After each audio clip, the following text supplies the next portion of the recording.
I was going to the NFT to meet Asif, and I had a half an hour to spare, and so I was looking along the bookstalls outside, and I saw a name I knew, Sarah Maitland, picked up a really doggy old Virago press paperback of her short stories, opened it, and I happened to open it at a 4-page short story called True North. So I had time to read it before Asif arrived. I pitched it to him, and that was that. So I read it and I thought, this is fantastic. This is really a brilliant story, very, very short and tight. Now, how do we develop it into a longer film? And then about 3 years ago, I think it was, my first film, The Warrior, was shown at a film festival in the Arctic in Tromsø in Norway.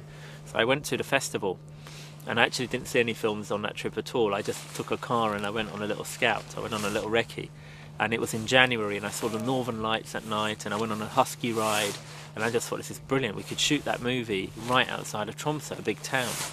But my driver, this young student who was driving me around, said, no, you've got to go to this other place. There's this place called Svalbard, and it's amazing. You'll love it.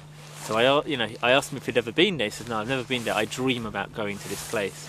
So I then went away and did a bit of research on Svalbard, and I saw how spectacular it looked, and I thought, okay, if we could set the movie there, then we've got a really amazing, harsh landscape that somehow can motivate the actions of the characters. And that was about 3 years ago, 3.5 years ago, maybe even more.